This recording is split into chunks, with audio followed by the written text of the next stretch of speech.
This is Autoline This Week, the show that gets you inside the global automotive industry. Underwriting for the production of Autoline This Week has been provided by RSM.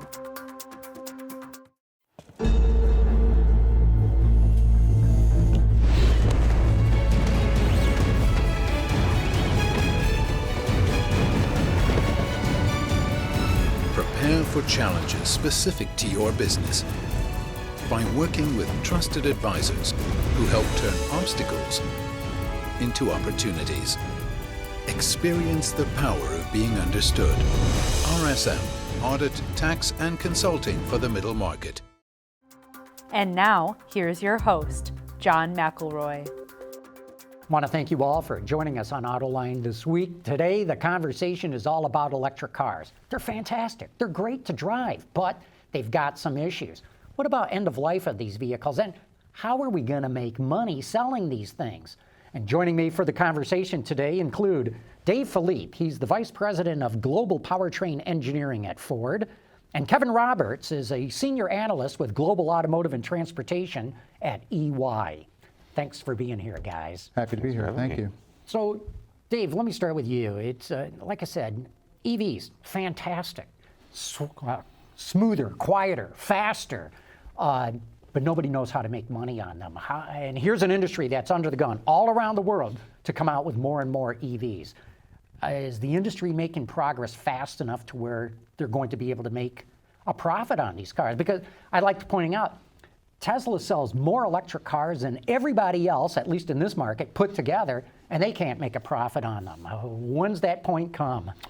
Well, don't want to get into details of our profitability. Obviously, we all need to make money in what we do, but part of it is bringing scale to the marketplace. And I think Tesla's done a nice job as far as a start, but we're working very hard, and other OEMs as well, to really bring this technology to scalability and help with the affordability of all customers. And it includes full-range EVs, but it also includes hybrids, which we're all also very proud of working on as well. Yeah. Kevin, how do you see it? Yeah, I mean, it's really going to be a matter of bringing down the cost for the battery to make it beneficial not only for OEMs to profitability, but also for consumers. And then, you know, it's really, we're going to have to really make the EVs more attractive to consumers for the point of view as ease of convenience of use. You know, it's right now, if you want to go fill up your tank, it's 2-3 minutes. Charging can take hours at a time. Really kind of bringing that convenience down for consumers can be really big for getting EV adoption out into the market. It's really the batteries then, right? Isn't it, Dave? I mean, the rest of the EV stuff is pretty much solved technologically and from a cost standpoint. It's all the batteries. It is, but Kevin hits a key point where the batteries could do a lot more than just fuel economy and CO2. And that's the other thing we're looking at and working on. How do we translate that battery as a source of energy for customer to do other things with in their vehicle? So for example, at Ford, next year we have a full hybrid electric vehicle coming out, and we'll have a power outlet in the rear of the tail box as a power to the box feature, in which the hybrid will be a source of more energy for customers to use for power saws and other things. So if we could translate more of the why buy and electrification for the customers in terms of fuel economy, in terms of performance, and other utility elements, that to me is an opportunity for us to tap into in the marketplace. Are there other ways that you can make EVs more appealing so that, you know, people will want to buy them like Dave just talked about? Yeah, I mean, if you look at it, the point of view is you start thinking about microgrids within your house. The EV or hybrids with a relatively large battery could really be a new kind of power source within your home. You can start thinking about, are there ways you could reduce your overall electric bill by storing energy in your electric vehicle? What, so you charge the battery at low costs or, you know, off rates so it's cheaper and then use it when the rates are higher? Yep. Is that what you mean? Absolutely. You could look at concepts like that. There's even been talk about, you know, using potentially your electric vehicle if your wiring in your house is set up for this. Could it be an actual generator or source of energy if you lose power? You know, there's a whole lot of ways. Yep. Once you stop kind of viewing, you know, vehicles as just a vehicle to get you from point A to point B, kind of view as a larger kind of ecosystem within some of the powers you can do with some of these vehicles. You know, there's a lot of different ways, and then, you know, effectively, it could be a revenue source for consumers too. When you're buying these vehicles, if you're starting to store this energy, could you be giving it back to the grid at certain times? You know, there's a lot of different plays with kind of power and utility companies that could really be kind of changing this. Exciting space. You're spot on, Kevin. We have a number of work streams going there as well. Like you mentioned, imagine having that onboard generator, but instead of having, you know, the gasoline power generator in the back of the pickup box, you get rid of that, but you still have the power outlet or a source of power to plug back into your house where you don't need a home generator anymore. Mm-hmm. How long could I run my house off my car if the power went out in my house? Depends on the size of the battery, so and how much TV you're watching. But let's say you know, a 60 kilowatt battery, which is seems to be a good size that the industry is settling in on.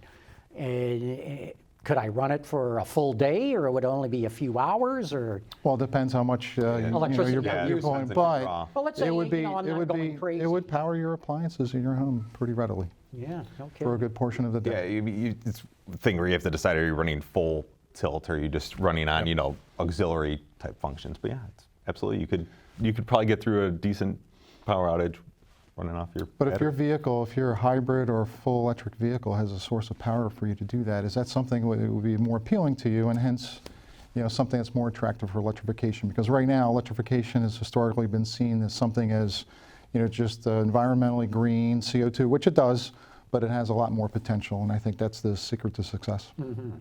So, Kevin, what do you think? Battery costs, what's it going to take to get them down? Scale's one thing, Dave mentioned that, but Tesla's got pretty decent scale right now, and they're still losing money. How do you get the cost of the batteries down? It's going to be a whole value supply chain play to really get these things down. If you look at it from, if you're looking from bringing in raw materials from mining companies, trying to bring that down. I mean, we're already seeing kind of a little bit of oversupply with lithium right now, but starting to get into that scale and even larger scale to really drive down the overall cost of these batteries. And we're going to have to see more demand to get in there to make it more profitable, so more players get into this space is kind of how I view it. Dave, I don't know if you have any other thoughts on that one. We need to look at the value chain. So the raw materials and the sourcing is very important. And then the other element is a battery plant. If you've not been to one, it's significant investment. And our supplier partners, we're working in conjunction with them. When you make that investment, you really need to optimize its usage. So the way we're setting up our programs is for the scalable increments of battery capacity, what's our best way to ensure that we will use all of the batteries that our suppliers will make? Otherwise, it's going to be very inefficient from a cost standpoint. Is there something about lithium-ion batteries, which is what everyone's pretty much using right now in their electric cars? Is there a limit as to what you can do? Because I've seen studies that say for another decade out, the cost is going to be around $125 to $130 per kilowatt hour, which means it's still significantly more, it's lower than what it is today, but still significantly more than a piston engine car. There's a lot of work going on in the battery space to try to bring down the cost, either by changing your material mix and bring down, weight, so maybe you don't need as many kilowatt hours on the vehicle.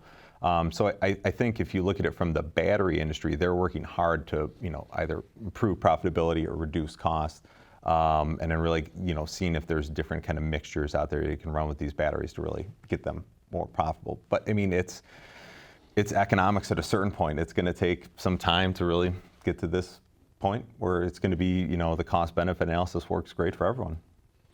We have to figure out the tipping points on the scale. The value stream on the lithium, the cobalt, et cetera, need to be optimized. And it's that capacity utilization like I talked about as well. So I think, and if we get a number of OEMs sharing on the chemistry that we have in the supply base, we recently announced that we're partnering with Volkswagen on their MEB platform in Europe. That should help provide additional scale. It's that scale across the markets that I think is important. There's been talk about solid-state batteries. Is that the next step? Is that even a solution? I think those are more theoretical, probably in a little bit more theoretical space at this point. I think it's a little bit more than theoretical. There is real promise for solid state. I think it will come. It's just a matter of time. Mm-hmm. I think some think it's maybe within the next few years. I don't think that's the case. I think the earliest, the latter part of the decade. It will take the battery technology to the next state of energy density, which is needed. But again, it gets back to the reuse of that capital. How does solid state come in at a time when it makes sense that we could efficiently reuse that capital while transition to solid state?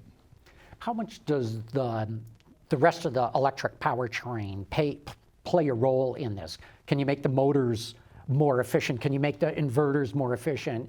Is that part of the solution, or is the big thing just getting the cost of the battery down? It's everything. You have to pay attention to all the details. You have to pay attention to the mass and the weight, because the extra mass you carry in any of those subsystems, you're just paying back with energy density and cost. So it's all those fronts, and there's a number of our supplier partners, a couple of what we're doing internally, but we're paying attention to all those details because we want to use every ounce of electric energy we can out of the batteries. Reducing weight and cost is always going to be key with a lot of these components. So, you know, if and where you can make improvements is great, but I mean, I think the battery is the lion's share of what we're looking at. There's our thoughts out there too, that if we have a really good electric charging infrastructure, you know, we've got gas stations everywhere today, and there's quite a few charging stations, not nearly as many as there are gas stations. But would it help, at least in the public's mind, if they knew, hey, I can stop anywhere and get this thing recharged, even though it's going to take longer than filling the tank with gasoline? Would that be something that would make people more open to electric cars? I think so. I think the key with electrification is how do we help it adapt into people's lifestyles, right? And there's a number of features I mentioned earlier around electrification that helps, but the use of the vehicle and where people go with it. And if you take a look at some of the statistics as to where does a car stay during the course of the day, it stays stationary. And if it's somebody going to work, they're able to have a charging station at work. That's a convenience thing for them that they could take advantage of and have an automatic recharge. So I think we just need to run that out, and infrastructure is very key, because if you go to a mall and there's only 10 charging stations and a lot more than 10 electric vehicles, that's going to be a problem. But I think the industry is moving in that direction. Mm-hmm. I mean, infrastructure can be a key, but I mean, there's still a couple components at play. I mean, we need to reduce the time to charge the vehicles. At this time, it's still extremely long time to charge. When people are basically conditioned at this point from internal combustion engines to wait 2 to 5 minutes to refuel, recharge, bringing that time gap down is going to be key. We're talking about infrastructure for charging stations, and you already hit on parking garages. You see a lot of major cities right now, it's almost a race to see who can get up earliest, then drive their electric vehicle downtown, and then that vehicle is going to sit in that one charging station for 8, 10 plus hours. You know, is that the best use of a charging station at that point? Is there a way you might be able to get better utility out of charging that? And yeah, I mean, you're going to need to see more charging stations across the country. I mean, they're not as ubiquitous as gas stations at this point. I think they're going to get to that point at a certain point. But you know, where do you put them?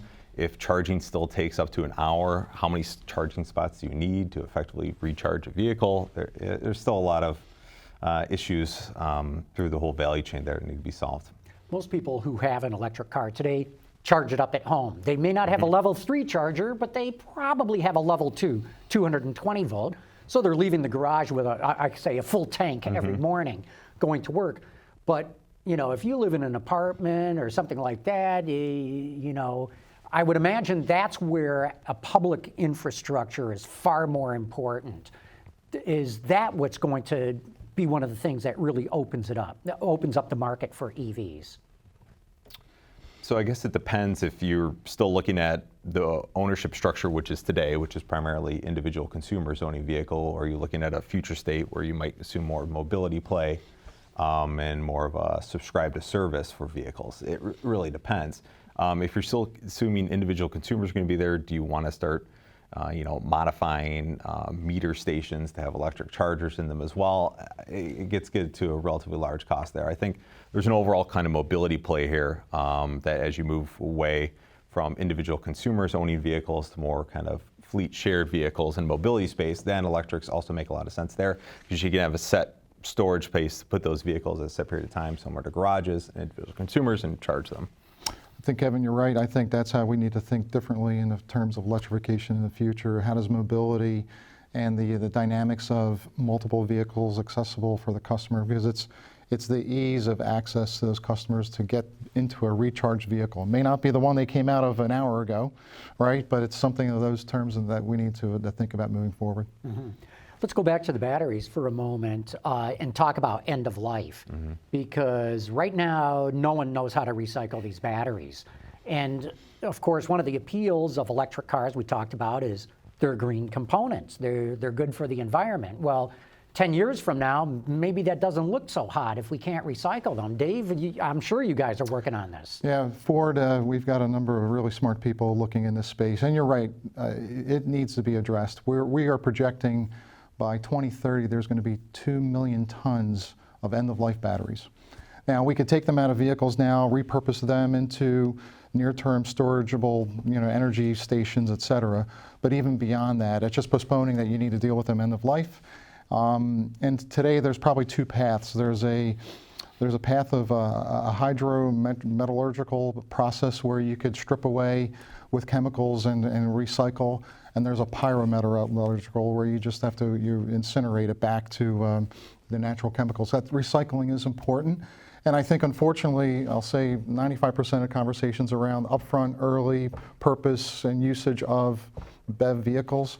We need to work together with industry, and the DOE's got a number of projects, and universities have some programs running to take a look at how do we efficiently get the recycling up and running and get the cost. And it has to have a business case to work with it as well.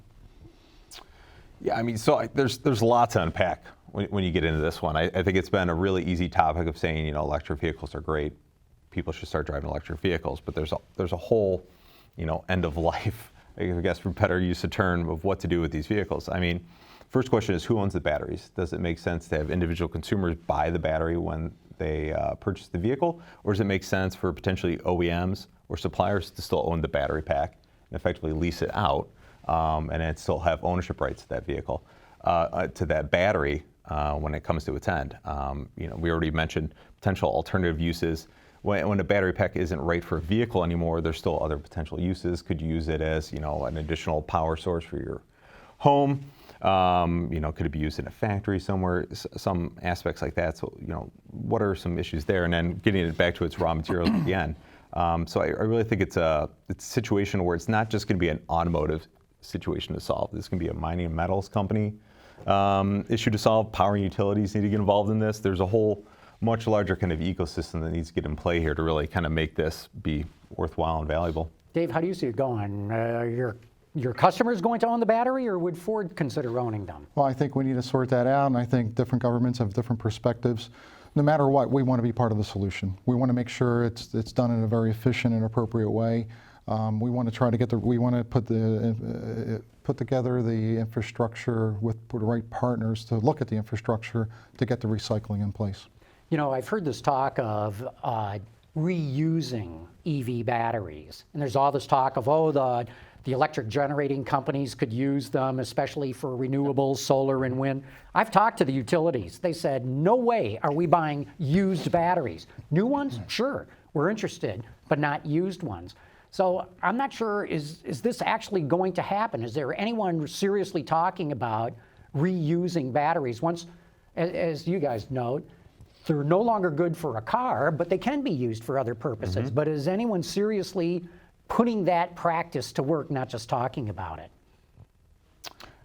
There are work streams in place. We call it repurposing. So you could repurpose the battery, even though it's done its vehicle life.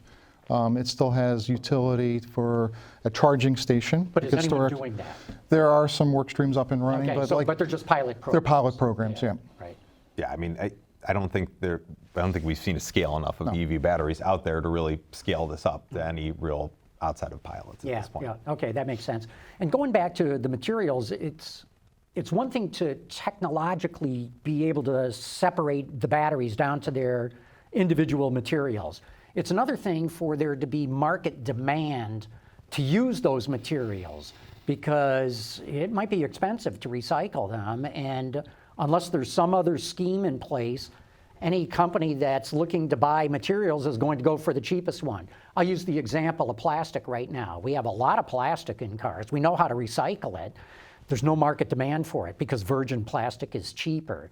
So what do we need to do to make sure that not only do we figure out technically how to recycle these batteries, but that there's a market demand to actually use those materials? It gets back to the cost, and for some of the techniques that are out there on the recycling, they're looking at the larger scale of how to get the costs down for that type of recycling process. And that is what will compete with the raw materials getting mined in the future. And especially if we look at post-2030, where's going to be the source of cobalt, of lithium, and so on. It's going to be a space that's going to need to be successful to work with. They got to bring down the cost of recycling the batteries at this point. It's still too high right now. You got to get a better yield out of the recycling effort. Right now, we're probably not getting enough materials out of it to really make the scale work. And then you also need to make sure that not only are companies but consumers fine with using recycled minerals in these batteries and make sure there's complete safety and security in that point of view. I think once you get to that point, if you can do it at scale, you can make it probably more efficient, make it equal in cost or potentially cheaper, and show that there's no potential safety issues with going with this. I think the market will solve itself at that point. If you go to any recycling yard today, there are semi-trucks lined up waiting to buy from the recycling yard all the steel, all the iron, all the copper, all the zinc, every piece of metal in the car pretty much gets recycled. They'll happily, the aluminum smelters, the steel makers, they'll happily take all this scrap all day long and mix it in with the new stuff. The key is, can we do the same for lithium and cobalt and other materials in the battery? That's going to be the challenge, I think. And, are we spending too much time on batteries? I mean, we're talking 10 years out, what's going to happen? What about fuel cells, Dave? Do they hold any promise? I think the technology is getting to be more proven. A lot of OEMs have been working on it. I think the challenge there is back to the infrastructure, right? How do we get the service stations that have the hydrogen available for the fuel cells, and how do we have it in a safe manner? The transportation of getting it to the stations is key as well as far as the cost. So I think as the industry works through the infrastructure piece, trap fleets have been using fuel cells as pilots, et cetera. So the technology is there. It's really getting the value around the infrastructure for the hydrogen delivery. I mean, fuel cells are really interesting, especially if you compare them to EVs. If you look at where your electricity comes from an upstream, downstream point of view, they could potentially be a much greener powertrain option for you. I still think there's a decent play for fuel cells out there, but as Dave mentioned, there's still all the logistics hurdles we just discussed for electric vehicles. You effectively have very similar with hydrogen. And at this point, the cost is going to be much higher than what you're looking at from an electric vehicle point of view. So I kind of view fuel cells as a much further out time horizon, potentially 10, 20, 30 years out at this point, than what you're looking from battery electric vehicles. Are you talking about the U.S.? What about some other countries, notably South Korea, Japan? Now in China, they're talking a whole lot more about going heavy on fuel cell. Could government diktat make that happen sooner in other countries? Regulation is going to be a huge component with anything we're talking about here, be it switching from internal combustion engines to electric vehicles, be it to what's going to happen with battery electric vehicles when they're expired, to what's the demand going to be from not only from a consumer point of view, or where do government regulation kind of push consumers on this space. So yes, we've been seeing some different countries outside of the U.S. have really been pushing much more aggressive emission standards, which is we're starting to see more shift in consumer demand from that point of view. So yeah, it could, but I haven't seen anyone really kind of pushing fuel cells at this point. I think it's going to be a space that will grow. I think you're right. There's going to have to be some incentives from the government side. And I think it's trying to address a gap with the heavier vehicles that are out there, right? Where a battery-only electric vehicle may not be suitable or work as best. I think the fuel cell will have its appropriate space, and there's probably going to be incentives for infrastructure and for the technology development to come a lot sooner than 10 to 20 years from now. Yeah, because with a commercial fleet, like a heavy truck, it's going to leave the yard and come back to the yard. So you could have the refueling right there. It doesn't have to worry about refueling on the way.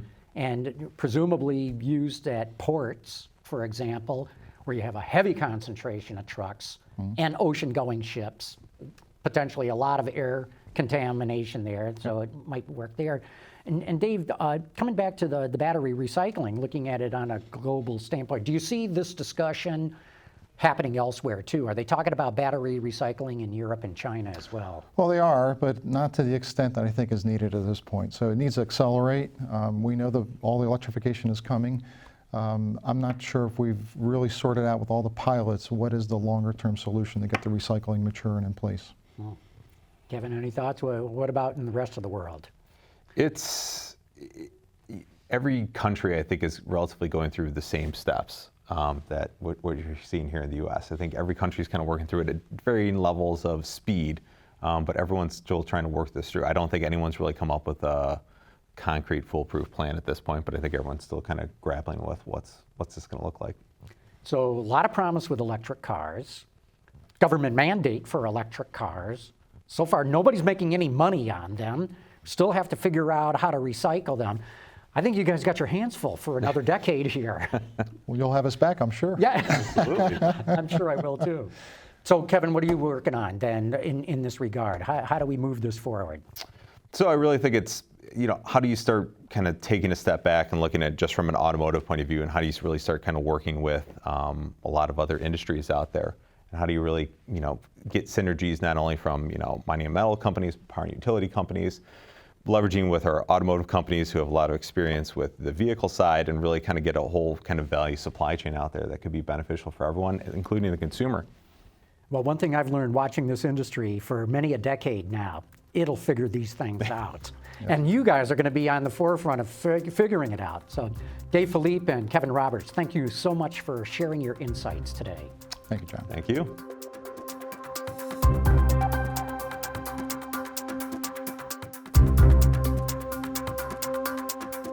Underwriting for the production of Autoline this week has been provided by RSM.